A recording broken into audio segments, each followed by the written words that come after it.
श्री कृष्णाय नमः। श्रीमदाचार्य चरण कमलेभ्यो नमः। આપણો વલ્લભ વેદાંતનો જે ડિપ્લોમા અભ્યાસક્રમ છે એમાં આપણે અભ્યાસ કરી રહ્યા છીએ વર્ષ દિવસથી શ્રી મહાપ્રભુજીના મતનો. આપણા 3 પેપર જે 25 તારીખથી શરૂ થાય છે, 25, 26, 27 3 તારીખમાં આપણી પરીક્ષાઓ નક્કી થઈ છે. એ પરીક્ષા વિશે પણ થોડું માર્ગદર્શન આવશ્યક છે. અને જે કોઈ પરીક્ષામાં ફોર્મ ભરીને પરીક્ષામાં જે જોડાઈ રહ્યા છે એ બધાને હાર્દિક શુભકામના. અને શ્રી મહાપ્રભુજીમાં અને મહાપ્રભુજીના મતના અભ્યાસમાં આપ લોકોએ જે તત્પરતા અને જે નિષ્ઠા બતાવી છે એ ખરેખર અભિનંદનને પાત્ર છે. આપણી માટે પરીક્ષા એ બહુ મહત્ત્વની વસ્તુ નથી, પણ શ્રી મહાપ્રભુજીના મતનો અભ્યાસ કરવો, વાલ્લભ મતનો અભ્યાસ કરવો એ આપણો હેતુ છે. પરીક્ષા એટલી મહત્ત્વની નથી જેટલું જ્ઞાન મહત્ત્વનું છે. પુષ્ટિમાર્ગીય વૈષ્ણવ માટે શ્રી મહાપ્રભુજીના મતને જાણવામાં રુચિ ઉત્પન્ન કરવી એ આ અભ્યાસક્રમનો મૂળ હેતુ છે. તો પરીક્ષાનું જે ટેન્શન બધા લઈ રહ્યા છે વિદ્યાર્થીઓ અને જે કોર્સમાં જોડાયેલા છે, તો પરીક્ષા આપણી માટે બહુ મહત્ત્વની વસ્તુ નથી. આપણે કેવી રીતે શ્રી મહાપ્રભુજીના મતનો અભ્યાસ કર્યો 1 વર્ષ પર્યંત, શું આપણે ગ્રહણ કર્યું એ આપણે વ્યક્ત કરવાનું છે પ્રશ્નપત્રના માધ્યમથી ઉત્તરના રૂપમાં. પણ આપણે સમજવું છે, શ્રી મહાપ્રભુજીના મતને ખૂબ વ્યવસ્થિત રીતે સમજવાનો પ્રયાસ કરવો એ બહુ આવશ્યક છે. આ બધા અભ્યાસક્રમમાં જોડાયા જો પુષ્ટિમાર્ગી આપ છો તો આપણી માટે અવશ્ય કર્તવ્ય છે કે શ્રી મહાપ્રભુજીના મતને જાણવું, મહાપ્રભુજીના સિદ્ધાંતને જાણવું. જે લોકો પુષ્ટિમાર્ગી નથી અને આ અભ્યાસક્રમમાં જોડાયા છે એ લોકો પણ શ્રી મહાપ્રભુજીના મતને જાણવા ઈચ્છે છે, વાલ્લભ મતને જાણવા ઈચ્છે છે, એ લોકો પણ અભિનંદનને પાત્ર છે. પણ વર્ષ પર્યંત આપણે શું અભ્યાસ કર્યો એ આપણે વ્યક્ત કરવાનું છે. 2-4 દિવસમાં કોઈ ઘડપટ્ટી કરીને આપણે અભ્યાસ પ્રશ્નપત્રના જવાબ આપવા માટે હેતુ બનાવવો જોઈએ નહીં. ઘણા લોકોને એવી ફરિયાદ છે કે અભ્યાસ બહુ ઝડપથી કરાવવામાં આવ્યું. નહીં, એવું નથી. ઝડપથી કરાવવામાં નથી આવ્યું, પણ આ અભ્યાસક્રમમાં જે યુનિવર્સિટીએ જે ગાઈડલાઈન આપેલી છે એમાં શાસ્ત્રાર્થ પ્રકારનો વિષય જો આપણે લઈએ તો એમાં ભાવાર્થ, શબ્દાર્થ અને ભાવાર્થ જ અપેક્ષિત છે. ત્યાં બહુ વિસ્તૃત ટીકાઓ અને એનો વિસ્તૃત અભ્યાસ અહીં અપેક્ષિત નથી.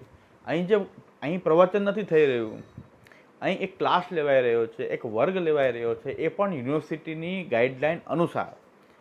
એટલે વિસ્તાર નથી કરવામાં આવતો. એનું કારણ એ છે કે ભાઈ અહીં અપેક્ષિત જે અભ્યાસક્રમમાં છે એ એટલું જ આપણે ધ્યાન આપવાનું છે.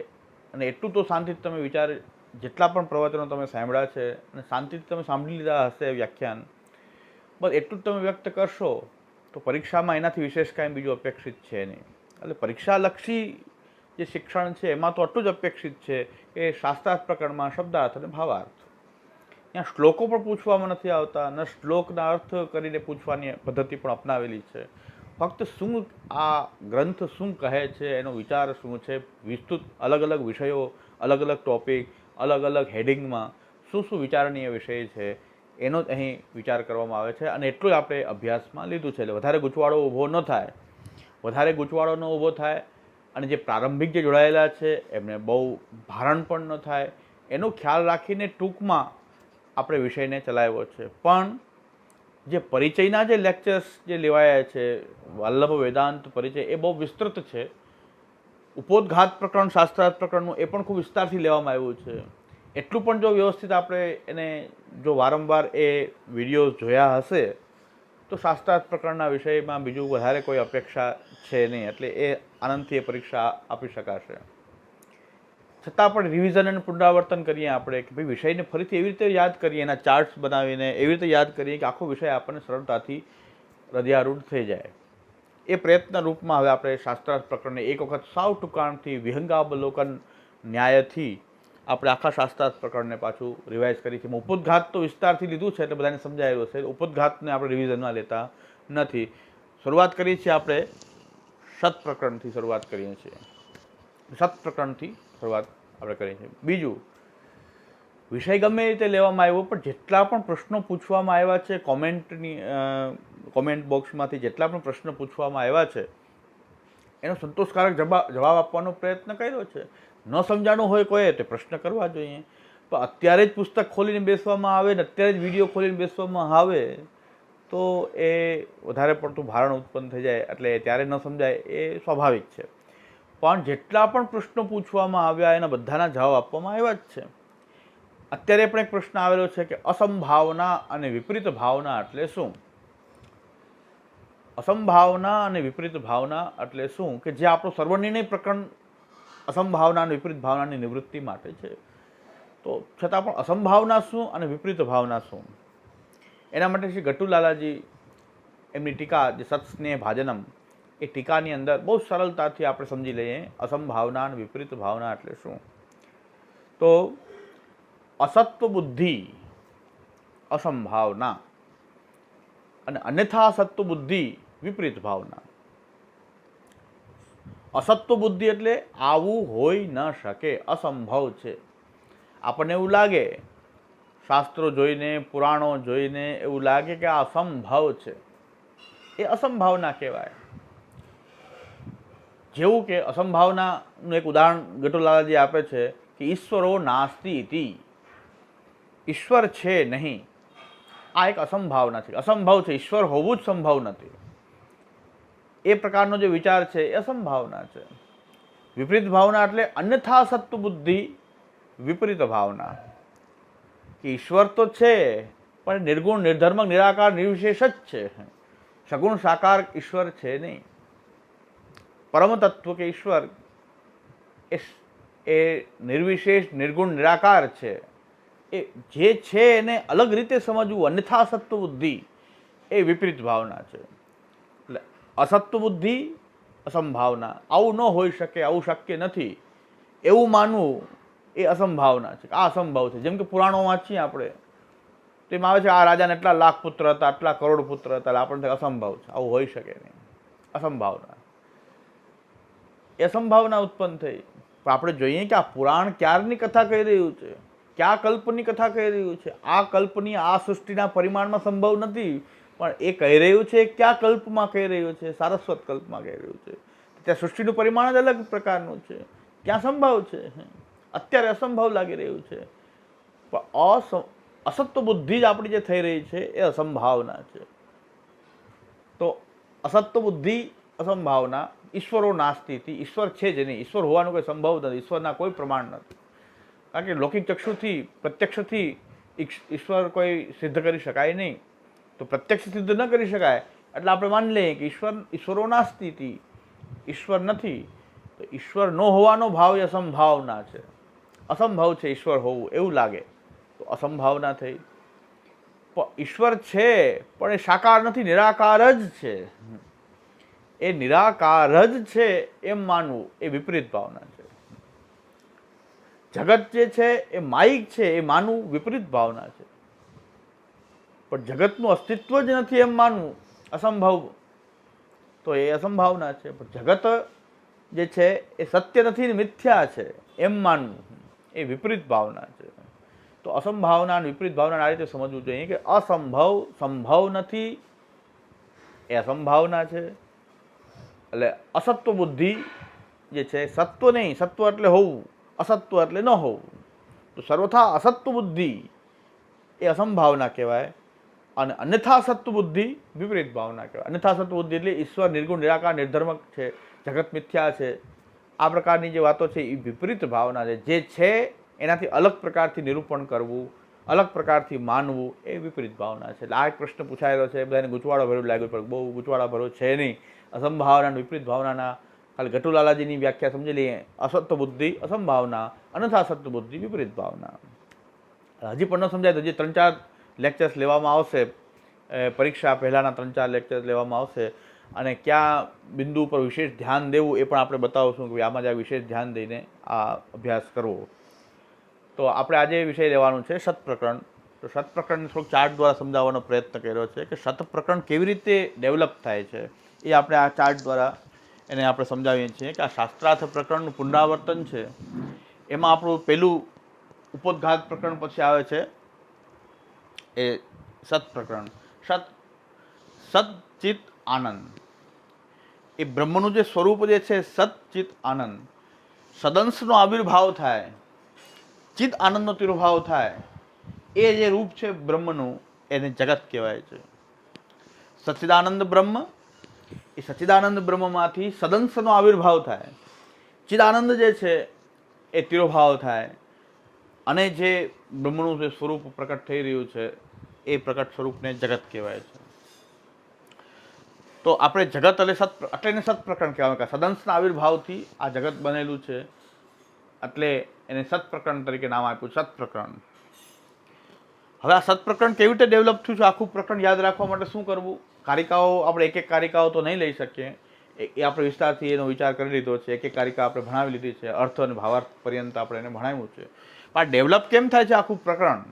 ખાલી ચાર્ટથી એને યાદ રાખશું તો આખું પ્રકરણ આપણને યાદ આવી જાય. તો મુખ્ય વિષય શું છે અહીં કે જગત અને સંસારનો ભેદ એ આપણો વાલ્લભ મતની અંદર જગત ને સંસાર બે એક નથી. મોટા લોકો આની અંદર ગૂંચવાડો કરી રહ્યા છે, જગત ને સંસારને એક માની રહ્યા છે, અને સંસાર મિથ્યા હોવાથી જગતને પણ મિથ્યા કહી દે છે. એટલે બહુ ધ્યાન રાખવાનો વસ્તુ એ છે કે આપણે ત્યાં જગત અને સંસારનો ભેદ છે. સંસાર મિથ્યા હોય એટલે જગત મિથ્યા થતું નથી, કારણ કે બે વસ્તુ અલગ છે. જગત અને સંસાર બેનું ભેદ જે છે એ સ્પષ્ટ સમજવા આવશ્યક છે. તો પહેલાં પ્રપંચો ભગવત કાર્ય તદરૂપો માયા ભવત, અને તદરૂપો માયા અભવત. માયા એટલે જગતનું જે રૂપ, પ્રપંચો ભગવત કાર્ય. પ્રપંચ જે છે એ ભગવાનનું કાર્ય છે, અને ભગવાનની જે માયા એટલે સર્વભવન સામર્થ્ય. અહીં જે માયા એટલે ભગવાનની અંદર સર્વરૂપ થઈ જવાનું જે સામર્થ્ય જે ભગવાનની અંદર રહેલું છે, એ માયાથી આ ભગવાને જગતરૂપ ધારણ કર્યું. પ્રપંચો ભગવત કાર્ય તદરૂપો માયા ભવત, તત્શક્ત્યા અવિદ્યાતુ જીવ સંસાર ઉચ્યતે. તત્શક્ત્યા અવિદ્યાતુ જીવ સંસાર ઉચ્યતે. પ્રપંચો ભગવત કાર્ય તદરૂપો માયા ભવત, તત્શક્ત્યા અવિદ્યાતુ એ જીવ સંસાર ઉચ્યતે. ન તો જાયતે તત્ર ઉચ્યતે એવો પ્રયોગ કર્યો છે શ્રી મહાપ્રભુજીએ કે જીવને સંસાર ખાલી કેવા પૂરતો જ છે, સંસાર હોતો નથી, મિથ્યા છે.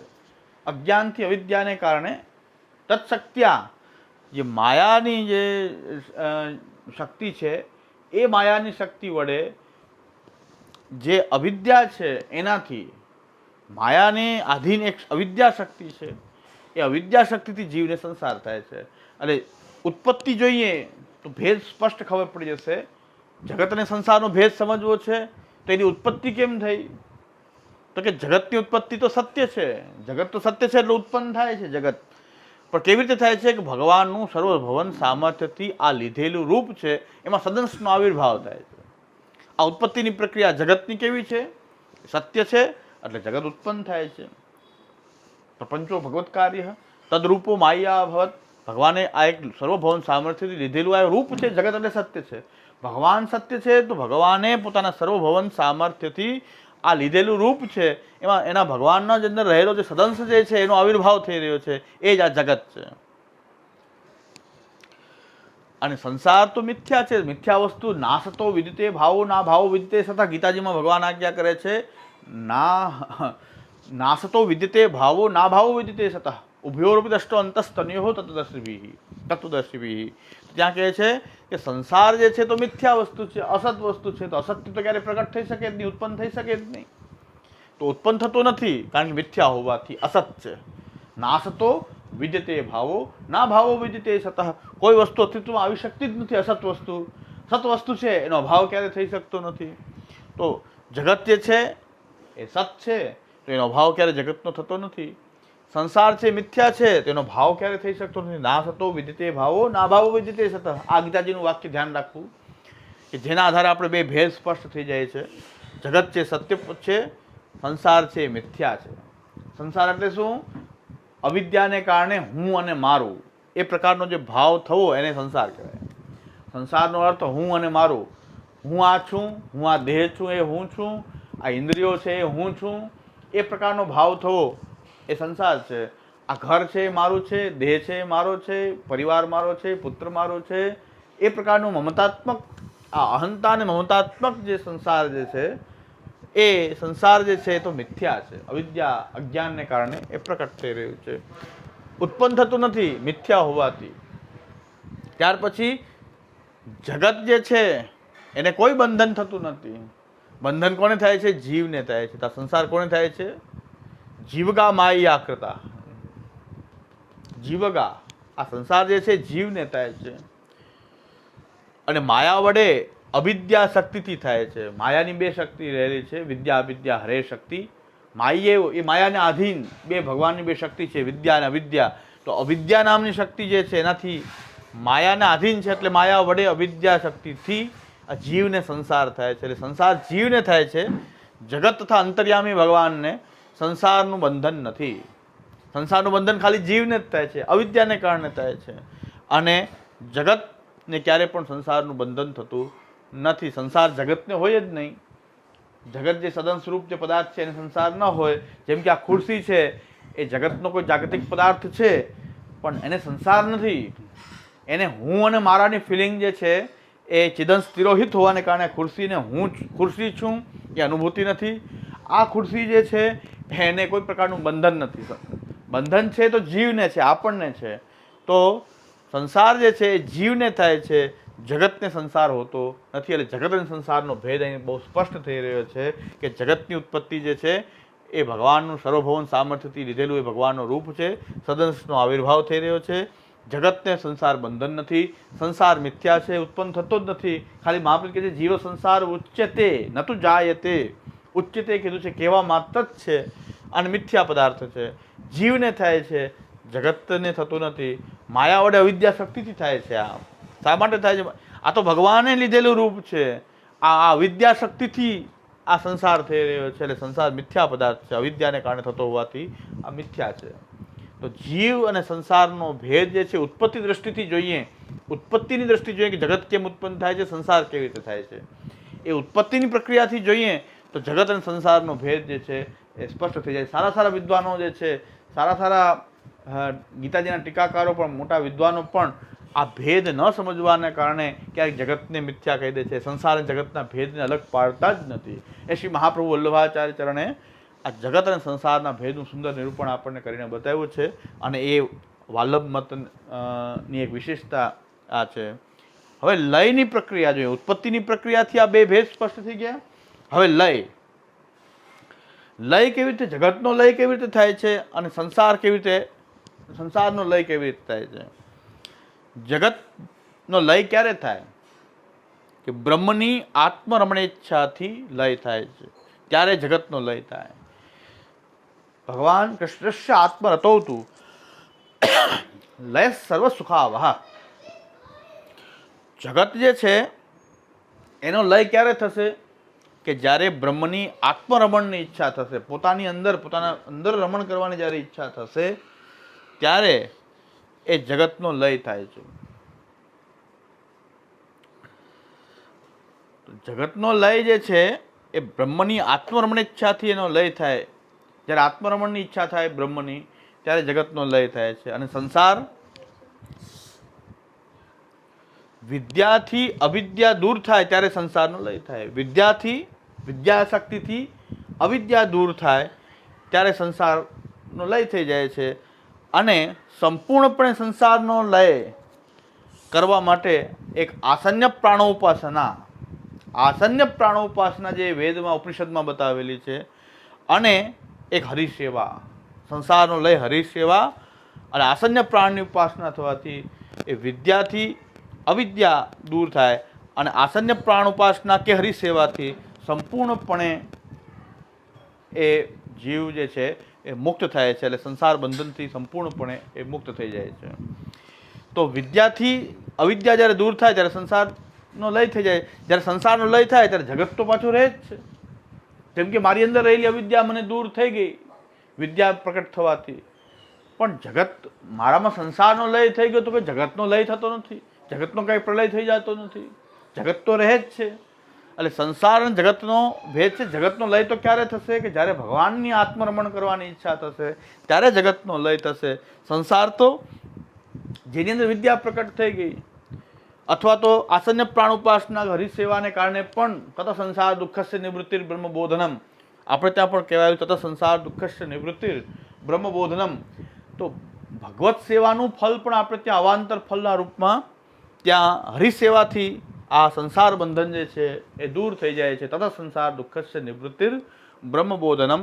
તો સંસારનું બંધન દૂર થઈ ગયું, સંસાર દૂર થઈ ગયો, એના કારણે જગતનો લય થતો નથી. જગત અને સંસારનો ભેદ લયની પ્રક્રિયાથી જોઈએ તો પણ જગત અને સંસારનો ભેદ એ સ્પષ્ટ થઈ જાય છે. આ સંસારનો લય થતાં જગતનો લય નહીં થાય.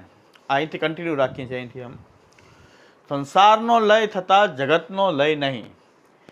અધ્યાસ નિવૃત્ત થવા, દેહાધ્યાસ, ઇન્દ્રિયાધ્યાસ, પ્રાણાધ્યાસ, અંતઃકરણાધ્યાસ, સ્વરૂપ વિસ્મૃતિ, આ બધા પ્રકારના જે અધ્યાસો જે છે દૂર થઈ જાય છે, નિરધ્યસ્ત થઈ જાય છે જીવ, ત્યારે એ જીવન મુક્ત થઈ જાય છે.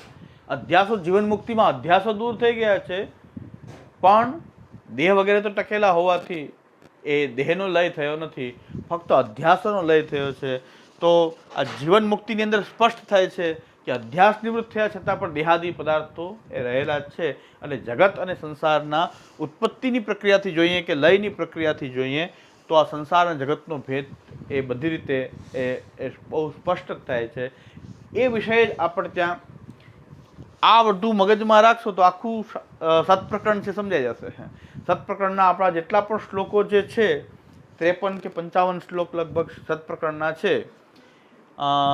23થી શરૂ થાય છે અને 53 કે 55 સુધી એટલે લગભગ 30-32 શ્લોકો આના છે સત્પ્રકરણના. આટલો ચાર્ટ મગજમાં હશે તો આ ડેવલપમેન્ટ જેમ થાય છે સત્પ્રકરણનું, કેમ કેમ કારિકાઓ વધતી જાય છે, આગળ આગળ કેવી રીતે વધે છે, એની પાછળનું બેકગ્રાઉન્ડ જે છે તો આ છે કે ઉત્પત્તિ પ્રક્રિયાથી જગત અને સંસારનો ભેદ, લયની પ્રક્રિયાથી જુઓ તો પણ જગત અને સંસારનો ભેદ. અને હવે કેવી રીતે ડેવલપ થશે પ્રકરણ તો કહે છે કે જગત સત્ય છે, જગત સત્ય છે પણ સંસાર મિથ્યા છે. સંસાર કોને થાય છે? જીવને થાય છે. તો જીવ કોણ છે? અને જીવને પાછું બતાવવામાં આવશે કે જીવ ભગવાનના અંશ રૂપ છે. કેનો અંશ છે? કે બ્રહ્મનો અંશ છે. તો બ્રહ્મ કેવો છે? તો બ્રહ્મનું વર્ણન પાછું ત્યાં આપશે. બ્રહ્મ કેનો અંશ છે? કે બ્રહ્મનો અંશ છે. તો બ્રહ્મ કેવો? તો એ બ્રહ્મનું વર્ણન ત્યાં પાછું એ બતાવવામાં આવશે કે બ્રહ્મ કેવા છે? સચ્ચિદાનંદ રૂપ છે. અને 3 પ્રકારથી વ્યવહાર સ્થિતા, જડ જીવ અંતર્યામી વ્યવહાર સ્થિતા ઇતિ વ્યવહાર સ્થિતા મતઃ. 3 પ્રકારથી વ્યવહાર થાય છે. જીવ જડ અંતર્યામી ઇતિ વ્યવહાર સ્થિતા મતઃ. તો 3 પ્રકારથી વ્યવહાર થાય છે જડ જીવ અંતર્યામીના રૂપમાં. એ બ્રહ્મ છે અને એ બ્રહ્મનો અંશ જે છે આ જીવ છે, એ જીવને ભગવાનની શક્તિથી અવિદ્યા વડે, માયા વડે અવિદ્યા શક્તિથી અને સંસારનું બંધન થાય છે. સંસારનું બંધન કેવી રીતે મુક્ત થાય છે? વિદ્યાની પ્રાપ્તિથી મુક્ત થાય છે. વિદ્યાની પ્રાપ્તિ અને આસન્ય પ્રાણ ઉપાસના હરિસેવા, આ બેથી સંપૂર્ણપણે જીવ પાછો એ ક્યારેય પણ પાછો સંસારમાં આવતો નથી. એનું નિરૂપણ કરવામાં અહીં આવી રહ્યું છે.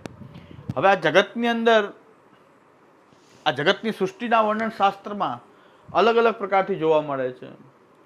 શું કામ અલગ અલગ પ્રકાર જોવા મળે છે? બધાને એમ લાગે છે આમાં કોઈ કન્સિસ્ટન્સી નથી. એક પુરાણ આમ કહે છે, તંત્ર આમ કહે છે, કોઈ સ્મૃતિ આમ કહે છે, વેદ આ રીતે કહે છે, વેદનું એક ઉપનિષદ આમ કહે છે, બીજું ઉપનિષદ આમ કહે છે. તો કોઈ લાગે છે આમાં કોઈ પણ પ્રકારની કન્સિસ્ટન્સી નથી, કોઈ પણ પ્રકારનો સમન્વય નથી. શ્રી મહાપ્રભુ વલ્લભાચાર્ય ચરણના અભ્યાસનું બહુ મહત્વનું એક પ્રદાન દર્શનશાસ્ત્રના અભ્યાસમાં, ભારતીય શાસ્ત્રના અભ્યાસ કરવા માટે પણ શ્રી મહાપ્રભુ વલ્લભાચાર્ય ચરણે જે આપણને માર્ગદર્શન આપ્યું છે શાસ્ત્રાર્થ પ્રકરણ દ્વારા, આ તત્વાદીપ નિબંધ દ્વારા, એ આખા સનાતન ધર્મ માટે બહુ આવશ્યક છે. કે આપણા શાસ્ત્રોને સમજવા માટેની આ મહત્વની ચાવી છે કે જ્યાં તમને અલગ અલગ પ્રકારની વર્ણન આવે છે સૃષ્ટિ માટે. તો 6 પ્રકારની સૃષ્ટિનું વર્ણન શ્રી મહાપ્રભુજીએ અહીં કરેલું છે. 6 પ્રકારની સૃષ્ટિ બતાવી છે. શું કામ બતાવી છે 6 પ્રકારની સૃષ્ટિ? કે અલગ અલગ પ્રકારથી સૃષ્ટિ કરવાનું જે સામર્થ્ય બ્રહ્મમાં રહેલું છે, એક જ પ્રકારથી બાઇબલમાં બતાવેલું હોય કે કુરાનમાં બતાવેલું હોય, એમાં એક જ પ્રકાર હોય એ જ માન્ય છે, બાકી કોઈ પ્રકાર નથી. એ પ્રકારની વૃત્તિ બીજા આપણા પણ કેટલાક આર્ય સમાજ વગેરેમાં પણ પ્રવર્તિત છે. પણ એ બધાનું નિરાકરણ શ્રી વલ્લભાચાર્ય ચરણ કરી રહ્યા છે. ના આપણે ઇસ્લામથી કે બાઇબલથી કોઈથી પ્રભાવિત થવાની જરૂર નથી. અને આપણા શાસ્ત્રમાં કોઈ પ્રકારનો ઇનકન્સિસ્ટન્સી નથી, કોઈ પણ પ્રકારનો કોઈ ક્યોસ જેને કે કેવોસ કંઈ છે નહીં, કોઈ પ્રકારની અવ્યવસ્થા નથી. પણ બ્રહ્મનું સામર્થ્ય અનંત છે, અચિંત્ય અનંત સામર્થ્ય છે બ્રહ્મનું. અને એ બ્રહ્મનું અનંત સામર્થ્ય સૃષ્ટિ કરવાનો અલગ અલગ પ્રકારથી છે. સૃષ્ટિ રૂપધા અનેકધા, સૃષ્ટિ અનેક પ્રકારથી કરવાનું બ્રહ્મની અંદર સામર્થ્ય રહેલું છે. અને એ સામર્થ્યનું વર્ણન અલગ અલગ શાસ્ત્રોમાં કરવામાં આવ્યું છે. અને એટલું જ નથી કે 6 જ પ્રકારની સૃષ્ટિ હોય, એનાથી અનંત પ્રકાર સૃષ્ટિના હોઈ શકે છે. ક્યારેય પણ ગભરાવાની કોઈ જરૂરિયાત નથી કે સૃષ્ટિના પ્રકાર અલગ અલગ કેમ છે. ભગવાનનું સામર્થ્ય છે કે અલગ અલગ પ્રકારની સૃષ્ટિની રચના કરે છે. એનું નિરૂપણ ત્યાં સૃષ્ટિના પ્રકરણમાં એ 6 પ્રકારની સૃષ્ટિનું વર્ણન શ્રી આચાર્યચરણે ત્યાં કરેલું છે. એટલે આપણે આટલા બેકગ્રાઉન્ડને સમજીને આપણે લગભગ 24થી લઈને 40 સુધીની કારિકાઓ જે છે એ મેં એનું આ પુનરાવર્તનના રૂપમાં અહીં વર્ણન કર્યું છે. હવે આપણે કારિકાબદ્ધને જોવું હોય તો કારિકાબદ્ધ પણ આપણે આ જોઈ શકીએ છીએ.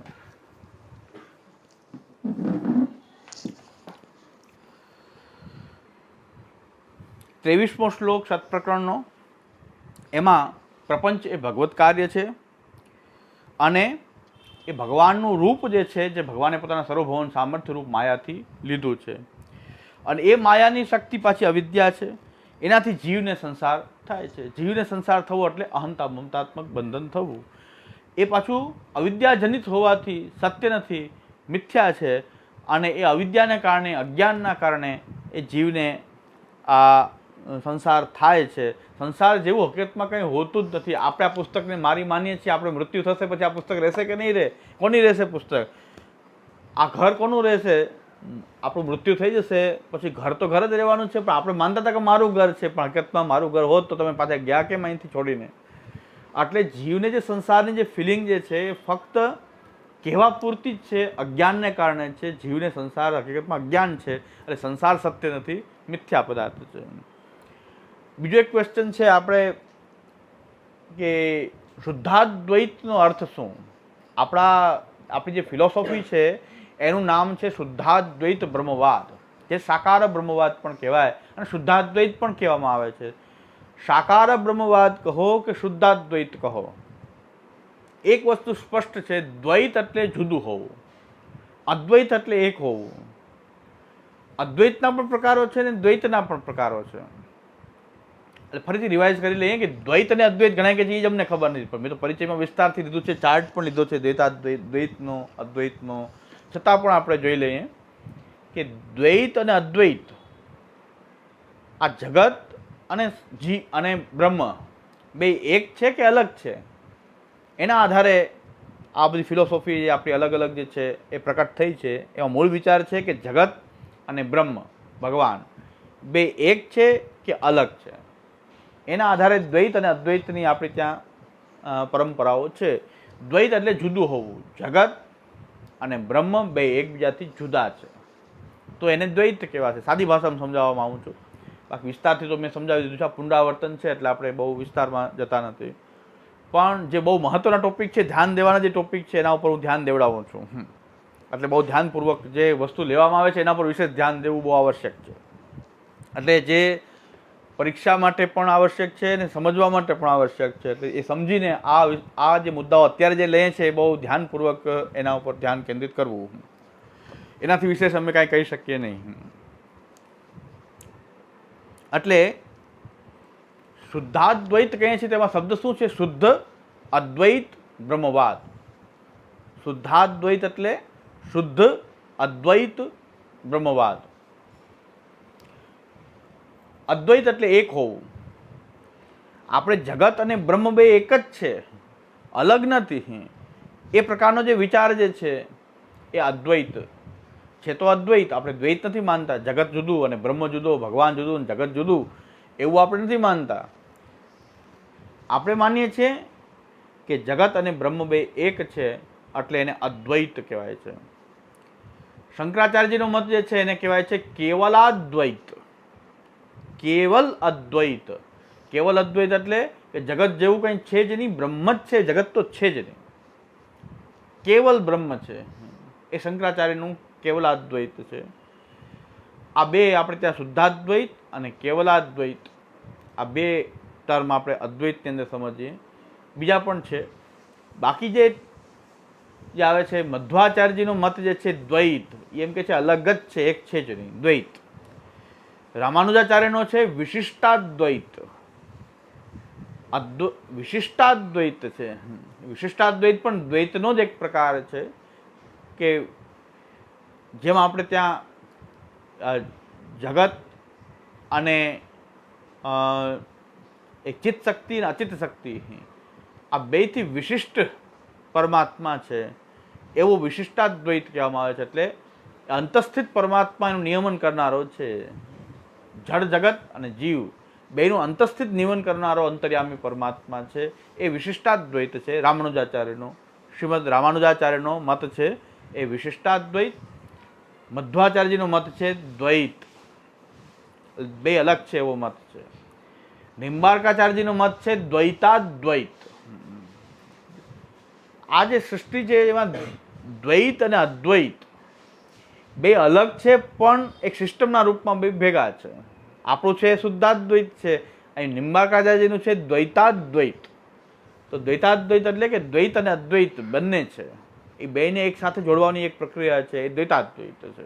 જેમ કે વૃક્ષમાં ડાળી જુદી છે, મૂળ જુદું છે, થડ જુદું છે, પણ વૃક્ષના રૂપમાં એક છે. આ પ્રકારનો મત જે છે એ નિમ્બાર્કાચાર્યજીનો છે દ્વૈતાદ્વૈત. તો આ પ્રકાર છે દ્વૈત અદ્વૈતની પરિભાષા. હવે આપણે સમજવાનું છે શુદ્ધાદ્વૈત. તો શુદ્ધ શબ્દનો અર્થ માયા રહિતમ શુદ્ધમ એ પર્યાપ્ત અર્થ નથી. શુદ્ધનો અર્થ શું કરવો કે અશુદ્ધ બ્રહ્મવાદ શું ને શુદ્ધ બ્રહ્મવાદ શું, શુદ્ધ અદ્વૈત શું ને અશુદ્ધ અદ્વૈત શું. તો શુદ્ધ અદ્વૈત આપણે જ્યારે કહેતા હોઈએ ત્યારે શુદ્ધ શબ્દનો અર્થ શું લેવો જોઈએ કે માયા રહિતમ શુદ્ધમ. એટલો અર્થ ખાલી પર્યાપ્ત નથી, એ પણ છે પણ પર્યાપ્ત અર્થ નથી. શું કામ નથી? એના માટે શ્રી મહાપ્રભુજીની પ્રકાશ આપણે વારંવાર રિપીટ કરીને શ્રી મહાપ્રભુજીની પ્રકાશ ઉપર ધ્યાન આપણે દઈએ છીએ. શ્રી મહાપ્રભુજી આજ્ઞા કરે છે અયમ પ્રપંચો ન પ્રાકૃત નાપી પરમાણુજન્ય નાપી વિવર્તાત્મા નાપી અદ્રષ્ટ દ્વારા જાત નાપી અસત્સત્તા રૂપ કિંતુ ભગવત કાર્ય પરમ કાષ્ઠાપન વસ્તુ કૃતિ સાધ્ય તાદૃશોપી ભગવત રૂપ અન્યથા અસત્સત્તા સ્યાદ. આ બહુ મહત્વનું પ્રકાશ જે છે શ્રી મહાપ્રભુજીનું. મહાપ્રભુજી એમ નથી કહેતા ખાલી માયાથી રહિત શુદ્ધ છે અદ્વૈત. માયાના કારણે જે દ્વૈત ઉત્પન્ન થયું છે માયાને કારણે છે, એટલે માયાથી રહિત બ્રહ્મ જે છે શુદ્ધ બ્રહ્મ છે એ પ્રકારનું જે અદ્વૈત માયા રહિતમ શુદ્ધમ એટલો જ અર્થ નથી. આ જગત ખાલી માયિક નથી પણ જે કણ વેદ વિરુદ્ધ અશુદ્ધ પદથી આપણે શું શું લઈ શકીએ છીએ તો કે જેમ સાંખ્ય લોકો કહી રહ્યા છે કે અયમ પ્રપંચો ન પ્રાકૃત. પ્રાકૃત એટલે સત્વરજ તમ ગુણની આ પ્રકૃતિથી બનેલું છે જગત, એવું સાંખ્યના સિદ્ધાંતમાં માનવામાં આવ્યું છે કે આ પ્રકૃતિ સત્વ રજ તમ ગુણ એનું એક મિશ્રણ અને એનાથી બનેલું આ જગત છે. અત્યારે જગત પ્રાકૃત છે, બ્રહ્માત્મક નથી, પ્રાકૃત છે. પછી નૈયાયિકો અને બીજા જે લોકો જે છે એ માને છે કે પરમાણુજન્ય આ પરમાણુ અનેક પરમાણુઓથી આ જગત બનેલું છે. કેના પરમાણુઓ? તો પૃથ્વી જલ તેજ વાયુ, પૃથ્વી જલ તેજ અને વાયુ એના પરમાણુઓથી આ જગત બને છે એવું એ માને છે. તો એ નૈયાયિકો અને વૈશેષિકો એ પરમાણુજન્ય માને છે, બ્રહ્માત્મક માનતા નથી. નાપી વિવર્તાત્મા, વિવર્ત એટલે ખોટો ભાસ થવો, ભ્રમ થવો. દોરડું હોય એમાં સાપની ભ્રાંતિ થવી એ વિવર્ત કહેવાય. દોરડું હોય એમાં સાપ દેખાવો એ વિવર્ત થઈ ગયો. જગત તો બ્રહ્મ તો છે જ પણ આ જગતની ભ્રાંતિ થઈ ગઈ એવું માયાવાદીઓ માને છે. શંકરાચાર્ય માને છે કે આ ભ્રાંતિ થઈ ગઈ, આ જગત છે, જગત તો છે જ નહીં, બ્રહ્મ સિવાય કાંઈ બીજું છે જ નહીં, એક ભ્રાંતિ થઈ ગઈ. એવું આ વિવર્તાત્મા આ જગત નથી, આ જગત ખાલી ભ્રમ નથી. ઉપરાંત નાપી અદ્રષ્ટ દ્વારા જાત. મીમાંસકો કહે છે કે બધાના ભાગ્ય અદ્રષ્ટને કારણે આ જગત જે છે એ એના કારણે આ જગતના અનુભવમાં આવી રહ્યું છે. અને અસત સત્તા રૂપ માને છે, સત્તા જ નથી જગતની, જગતની કોઈ સત્તા જ નથી એવું બૌદ્ધ લોકો માને છે. તો આ જેટલા પણ જગત વિશેના અભિપ્રાયો જે છે એ શ્રી મહાપ્રભુજી કહે છે વેદ વિરુદ્ધ છે એટલે આટલા અભિપ્રાયોથી તમે જો અદ્વૈતની આગળ અશુદ્ધ અદ્વૈત કયું હશે, કે જો અશુદ્ધ બ્રહ્મવાદ કયો હશે, શુદ્ધ પદથી તો આ લેવું પડશે કે આવી કોઈ અશુદ્ધિ જે અદ્વૈતમાં નથી એવું શુદ્ધાદ્વૈત એ આપણો સિદ્ધાંત છે, જે સાકાર બ્રહ્મવાદથી કહેવાય છે. મેં આ બહુ વિસ્તાર સમજાવેલું છે કે ભાઈ ક્યાં અટકી જાય છે સાંખ્ય લોકો, ક્યાં અટકી જાય છે, પ્રકૃતિથી અટકી જાય છે. પણ પ્રકૃતિ કોણ? એ બ્રહ્માત્મક છે, તો આજે બ્રહ્મવાદમાં એનો સમાવેશ થઈ જાય. પરમાણુજન્ય, પરમાણુઓ બાદ ચાલો પૃથ્વી જલ તેજ વાયુના પરમાણુથી જગત બન્યું છે, તો પરમાણુથી જે જગત બન્યું છે તો પરમાણુ કોણ? પરમાણુ ક્યાંથી આવ્યા? એ પણ બ્રહ્મ જ પરમાણુ રૂપ બન્યો છે માની લેવામાં આવે તો આજે બ્રહ્મવાદની અંતર્ગત એનો સમાવેશ થઈ શકે. એ રીતે બ્રહ્મથી અલગ પરમાણુઓથી જગત બન્યું છે, કે પ્રકૃતિના તત્વ તમગુણથી બન્યું છે, કે ભ્રમાત્મક વિવર્ત છે આ જગત, કે અદ્રષ્ટને કારણે જગત છે, કે એની કોઈ સત્તા જ નથી. આ બધા અશુદ્ધ બ્રહ્મવાદના જે રૂપો જે છે, આ અશુદ્ધિથી જે રહિત જે છે આપણું શુદ્ધાદ્વૈત છે. તો શુદ્ધાદ્વૈથી માયિકમ સગુણમ કાર્યમ સ્વતંત્ર ચેતને કદા તદૈવૈ તત્પ્રકારેણ ભવતી શ્રુતેર્મતમ. તો આપણે ત્યાં અશુદ્ધ પદનો અર્થ ખાલી માયા રહિતમ શુદ્ધમ ન લેવો જોઈએ, પણ શુદ્ધાદ્વૈતનો અર્થ લેવો જોઈએ, કે જ્યાં જગતને ખાલી પ્રાકૃત માની લેવામાં આવ્યું હોય, પરમાણુજન્ય માન્યું હોય, વિવર્તાત્મા માન્યું હોય, વિવર્ત રૂપ માન્યું હોય, અદૃષ્ટ દ્વારા જાત માન્યું હોય, સ્વતંત્ર માન્યું હોય, આ બધા જ જે વેદ વિરુદ્ધ મતોથી જ્યાં જગતને સમજાવવામાં આવ્યું હોય, આવી અશુદ્ધિ જે અદ્વૈતમાં નથી એવું જગત અને બ્રહ્મનું જે અદ્વૈત જે છે એ શુદ્ધાદ્વૈત છે. તો એ શુદ્ધાદ્વૈતનો સિદ્ધાંત અહીં આ સ્પષ્ટ થાય છે. એટલે જગત સત્ય છે અને સંસાર જે છે એ મિથ્યા છે.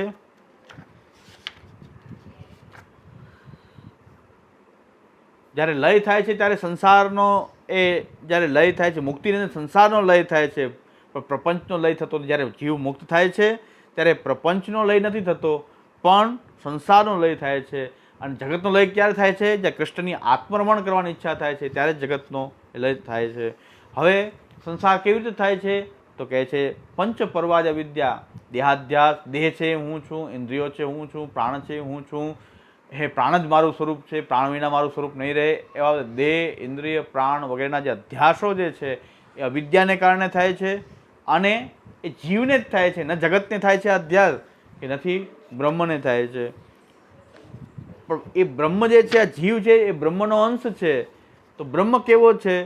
તો 25મો શ્લોક કહે છે કે આકાશવદ વ્યાપકમ હિ બ્રહ્મ માયાંશ વેષ્ટિતમ સર્વતઃ પાણીપાદાંતમ સર્વતોક્ષી શિરોમુખમ સર્વતઃ શ્રુતિમલ્લોકે સર્વમાવૃત્ય તિષ્ઠતિ અનંતમૂર્તિ તદ્બ્રહ્મ વિભક્તમ વિભક્તિમત.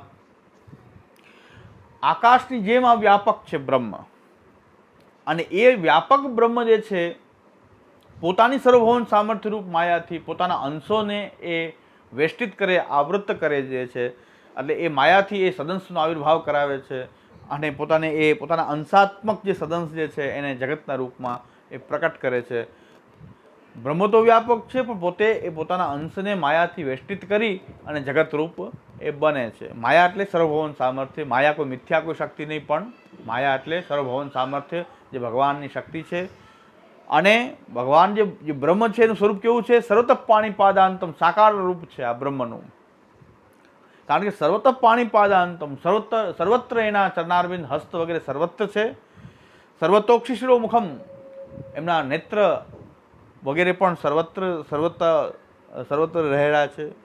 શિર, મુખ પણ બધે સર્વત્ર છે. એટલે બ્રહ્મનું જે સાકાર આ રૂપ જે છે, વ્યાપક રૂપ જે છે, અને એ અલૌકિક અપ્રાકૃત રૂપ જે છે, આનંદ માત્ર કરપાદ મુખોદરાદિ, એનું જ વર્ણન છે કે આ પ્રાકૃત શ્રીહસ્ત ચરણ વગેરે બ્રહ્મના પ્રાકૃત નથી, સાકાર છે બ્રહ્મ, પણ એના ચરણ હસ્ત વગેરે જે છે એ પ્રાકૃત નથી, એવા અપ્રાકૃત આનંદ રૂપ છે. એ બ્રહ્મ જે છે એ અનંત મૂર્તિવાળો જે એ બ્રહ્મ જે છે એ એક જ છે, છતાં પણ એમાં વિભાગ પ્રકટ કરી શકે છે. એટલે એ વિરુદ્ધ ધર્માશ્રય છે. પોતે વિભાગવાળો ન હોવા છતાં પણ વિભાગવાળો એ બની છે. શું કામ બને છે વિભાગવાળો? શા માટે પોતે પરિચ્છિન્ન રૂપ ધારણ કરતો હોય છે બ્રહ્મ? તો કહે છે બહુશ્યામ પ્રજાયતિ વિક્ષા તસ્ય યભૂત સતી. ભગવાનની સત્ય સંકલ્પવાળી એવી ઈચ્છા થઈ કે હું અનેક રૂપ થઈ જાઉં. એના કારણે, એ ઈચ્છાને કારણે એ ઊંચ નીચ ભાવ ધારણ કરી અને જડ જગતના રૂપમાં પણ અને જીવના રૂપમાં પણ એ જ પોતે બન્યો છે. જ્યારે એ ઈચ્છા થઈ બ્રહ્મને, ત્યારે તદિચ્છા માત્ર તસ્માદ બ્રહ્મભૂતાંશ ચેતના સૃષ્ટ્યાદૌ નિર્ગતા સર્વે નિરાકાર સદિચ્છયા વિસ્ફુલિંગા એવ અગ્નેસ્તુ સદંશેન જડા આપી. ભગવાનની ઈચ્છા થઈ કે બહુશ્યામ પ્રજાયેય ઇતિ, અનેક રૂપથી હું પ્રકટ થઈ જાઉં, હું અનેક રૂપ ધારણ કરો એવું થઈ જાય. એ ભગવાનની ઈચ્છા પછી સત્ય ઈચ્છા હોય છે. જે ઈચ્છા થાય એ તરત જ એ સિદ્ધ થઈ જતી હોય છે. એટલે જ્યારે આવી ઈચ્છા થઈ ત્યારે બ્રહ્મની અંદરથી બ્રહ્મભૂત ચેતના પ્રકટ થઈ. કેવી રીતે? સૃષ્ટ્યાદૌ નિર્ગતા સર્વે નિરાકાર સદિચ્છયા વિસ્ફુલિંગા એવ અગ્નેસ્તુ સદંશેન જડા આપી. જ્યારે બ્રહ્મને આવી ઈચ્છા થઈ ત્યારે પોતાની અંદરથી બ્રહ્મભૂત બ્રહ્માત્મક અંશાત્મક આ ચેતના જે છે એ બહાર પ્રકટ થઈ ગઈ અને એમાં આનંદનો તિર્ભાવ થવાથી એ નિરાકાર થઈ ગઈ. અને કેવી રીતે? ઉદાહરણના રૂપમાં વિસ્ફુલિંગા આવ અગ્નેસ્તુ, જેમ અગ્નિમાંથી તણખાઓ છૂટ્યા પડે એવી રીતે આ બ્રહ્મની ઈચ્છા થઈ ઊંચ નીચ ભાવથી પ્રકટ થવાની. ત્યારે આ જીવો જે છે એ અંશ માત્ર જીવ અંશાત્મક રીતે વિચરણ કરે. અંશીનું પણ વર્ણન થયું. એમાંથી પ્રકટ થતો બ્રહ્મભૂતાંશ અંશ જીવાત્મા છે. આનંદાંશ રૂપેણ સર્વંતર્યામી રૂપિણ. જીવનું સ્વરૂપ બતાવ્યું, હવે અંતર્યામીનું સ્વરૂપ બતાવ્યું. બ્રહ્મના આનંદાંશમાંથી આ અંતર્યામી પ્રકટ થાય છે. એ સર્વની અંદર બિરાજે છે. સર્વની અંદર અંતર્યામી એ બિરાજે છે.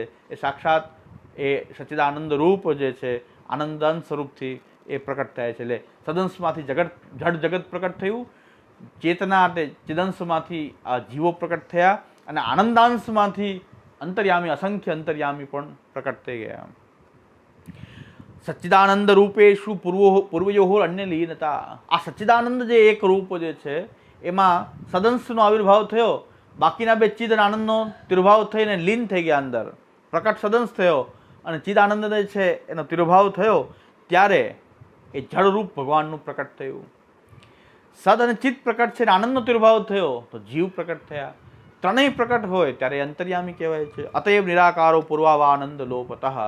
અને આ જીવ જે છે આનંદનો લોપ થવાથી જીવમાં આનંદ જે છે બ્રહ્મવાદી આકાર સમર્પક જે આનંદ જે છે એ આનંદનો તિર્ભાવ થવાથી જીવ પણ નિરાકાર થઈ ગયો. અને બ્રહ્મે આ ત્રણેય રૂપ બ્રહ્મના જ હોવાથી જડ જીવ અંતર્યામેથી અંતરાત્મેથી જડ જીવો અંતરાત્મેથી વ્યવહાર સિદ્ધા મતઃ. બ્રહ્મ એક જ છે પણ જડ જીવ અને અંતર્યામીના રૂપમાં જ્યારે સદંશ પ્રકટ છે, ચિદાનંદનો તિર્ભાવ છે, ત્યારે એને એ જડ જગત કહેવાય છે, જડ કહેવાય છે. અને જ્યારે સચ્ચિત પ્રકટ છે, આનંદનો તિર્ભાવ છે, ત્યારે એમને જીવ કહેવાય છે. અને જ્યારે ત્રણેય પ્રકટ હોય છે ત્યારે એને અંતર્યામી કહેવાય છે. એ અંતર્યામી જે છે એ સચ્ચિદાનંદ પ્રકટ રૂપ જે છે જે આપણી આત્માની અંદર બિરાજી રહ્યો છે. તો આ વ્યવહાર ત્રણ પ્રકાર થાય છે. બ્રહ્મ તો એક જ છે પણ ત્રણ પ્રકારથી એનો વ્યવહાર થાય છે. હવે વિદ્યા વિદ્યે હરે શક્તિ માય્યેવ નિર્મિતે તે જીવસ્ય નાન્યસ્ય દુઃખિત્વમ ચાપ્યનિશતા. જીવને દુઃખી થવાનું કારણ, અનિશ્વરતા પ્રાપ્ત થવાનું કારણ શું છે? કે વિદ્યા અને અવિદ્યા બે હરિની શક્તિ છે અને માયાને તે આધીન ભગવાને રાખેલી છે. અને એ અવિદ્યા શક્તિને કારણે જીવસ્ય નાન્યસ્ય દુઃખિત્વમ, એ અવિદ્યા શક્તિને કારણે એ જીવને એ વળગે છે અને એના કારણે જીવ દુઃખી બની જાય છે અને ઐશ્વર્ય વગેરેના ધર્મો એ તિરોહિત એમાં થયેલા હોય છે. અવિદ્યાના કારણે અવિદ્યાનો સંપર્ક થતાં જીવની અંદર 5 પ્રકારથી અવિદ્યાના પર્વો જે છે. સ્વરૂપ જ્ઞાન એકમ હિ પર્વ દેહેન્દ્રિયા સવઃ અંતઃકરણમ એષામ હિ ચતુર્થાધ્યાસ ઉચ્યતે પંચ પર્વાતો અવિદ્યેયમ યદ્બદ્ધો યાતિ સંસતિમ. સંસાર કેવી રીતે થાય છે? આ સંસાર કેવી રીતે થાય છે? કોને થાય છે? જીવને થાય છે. શા માટે થાય છે? તો કહે છે અવિદ્યાના 5 પર્વો જે છે એ જીવને લાગી જાય છે. અવિદ્યાનો સંપર્ક થતાં એ 5 પ્રકારના જે છે એ જે અવિદ્યાના 5 પર્વો છે. પહેલું સ્વરૂપ જ્ઞાન, પોતાની સ્વરૂપની વિસ્મૃતિ થઈ જાય કે હું ભગવાનનો અંશ છું, એ સ્વરૂપની વિસ્મૃતિ થઈ જાય અને હું આ બ્રાહ્મણ છું, ક્ષત્રિય છું, વૈશ્ય છું, આ છું, તે છું, ફલાણા નામનો છું, ઢીકણા નામનો છું વગેરે, એ પ્રકારનું સ્વરૂપ અજ્ઞાન પ્રકટ થાય. એક પર્વ થયું. બાકીના પર્વ દેહ, ઇન્દ્રિય, પ્રાણ અને અંતઃકરણ.